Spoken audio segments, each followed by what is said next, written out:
¿Te has preguntado alguna vez por qué temes tanto estar solo contigo mismo? ¿Por qué necesitas constantemente la validación, la compañía, el ruido ajeno para sentirte vivo? Friedrich Nietzsche tenía una respuesta brutal para esta cobardía. Existencial. Quien camina solo ya no mendiga compañía.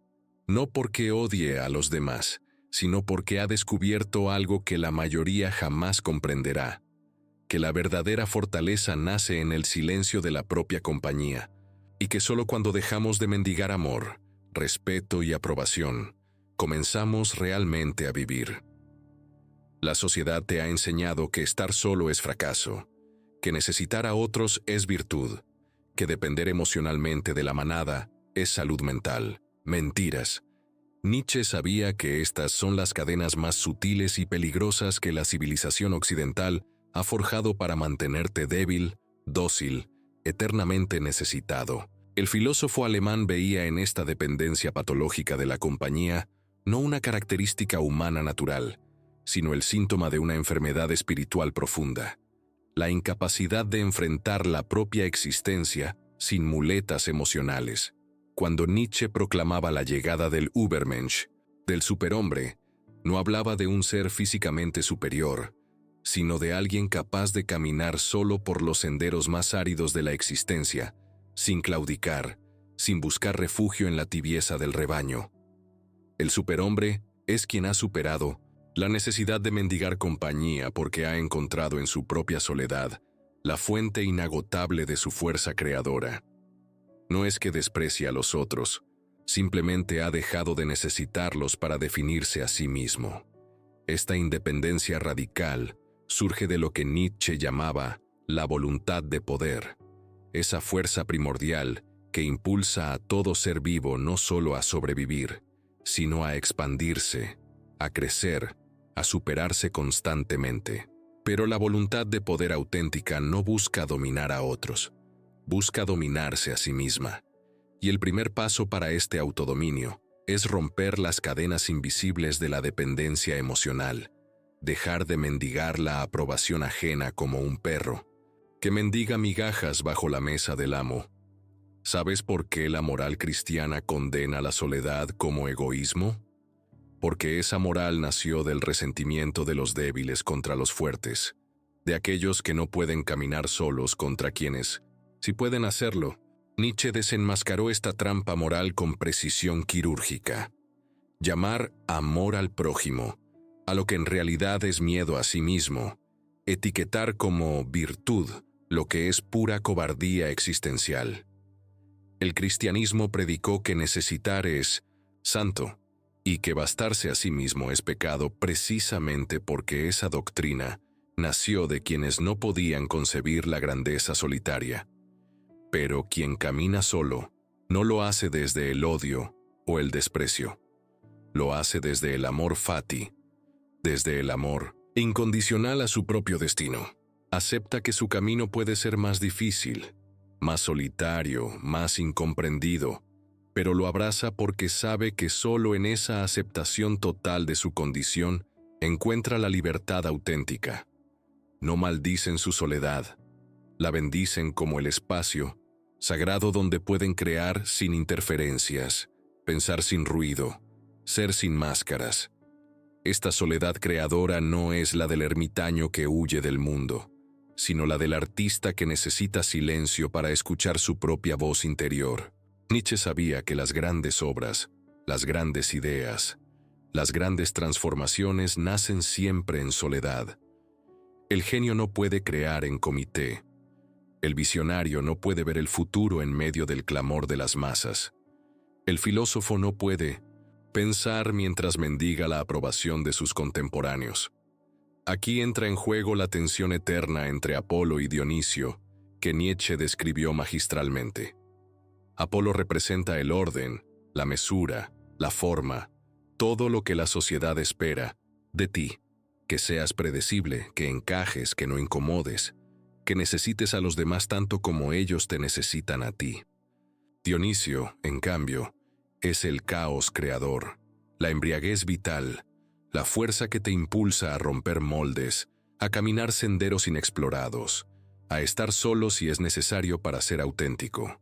Quien camina solo ha elegido a Dionisio sobre Apolo, ha preferido el caos fecundo de su propia naturaleza al orden estéril de las expectativas sociales. No teme el juicio ajeno porque ha aprendido a ser su propio juez. No busca compañía porque ha descubierto que la mejor compañía es la de alguien que se conoce y se acepta completamente, él mismo. Este proceso no es fácil ni indoloro. Nietzsche hablaba del nihilismo como una etapa necesaria pero terrible, el momento en que todos los valores heredados, todas las certezas prestadas, todas las muletas emocionales se desploman, dejándote en un vacío aterrador. Muchos no sobreviven a este momento. Corren desesperados de vuelta al rebaño, mendigan con más fervor que nunca la compañía que los salve del abismo de sí mismos. Pero quien tiene la fortaleza de atravesar el nihilismo sin retroceder, descubre algo extraordinario, que ese vacío no es el final, sino el comienzo. Es el espacio libre donde puede crear sus propios valores, escribir su propia ley, convertirse en el autor de su propia existencia.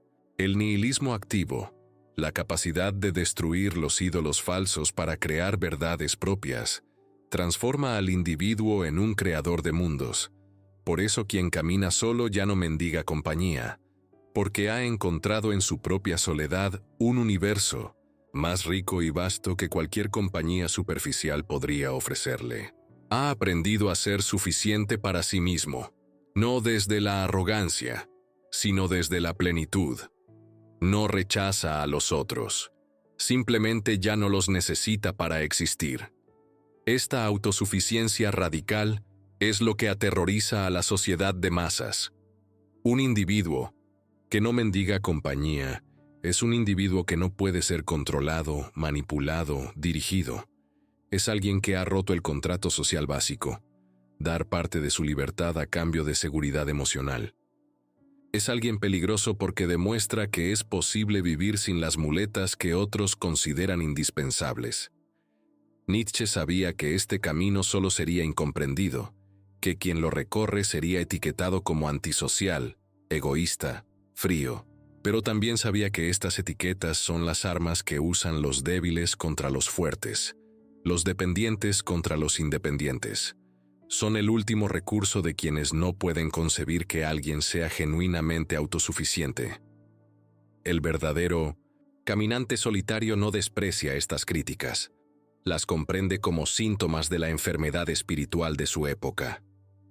Sabe que vive en tiempos de rebaño, donde la individualidad auténtica es vista como amenaza, donde la soledad creadora es confundida con misantropía, pero no se detiene. Continúa su camino porque ha aprendido la lección más dura y liberadora de todas, que solo cuando dejas de necesitar la compañía de otros, puedes ofrecer verdadera compañía a quienes la merecen. Esta paradoja es el corazón del mensaje nietzscheano. Solo quien no mendiga amor puede dar amor auténtico. Solo quien no necesita aprobación puede ofrecer reconocimiento genuino. Solo quien camina solo puede realmente acompañar a otros en sus propios caminos, porque ha roto las cadenas de la dependencia emocional. Puede relacionarse desde la libertad, no desde la carencia. La soledad del superhombre no es vacía, está llena de posibilidades. No es silenciosa, resuena con la música de su propia creación. No es estéril. Es el vientre donde nacen las ideas que transformarán el mundo. Quien ha aprendido a estar solo consigo mismo, ha accedido al laboratorio, secreto donde se forjan los futuros. Esta es la gran enseñanza que Nietzsche dejó para aquellos lo suficientemente valientes para escucharla, que la compañía mendiga es compañía falsa, que la soledad elegida es libertad conquistada, que quien camina solo no lo hace desde la pobreza, sino desde la riqueza de haber descubierto que lleva dentro de sí todo lo que necesita para ser completo. No es un mensaje para todos, porque no todos tienen la fortaleza necesaria, pero para quienes sí la tienen, es la llave que abre la puerta hacia una existencia auténticamente propia, irreductiblemente individual. gloriosamente solitaria.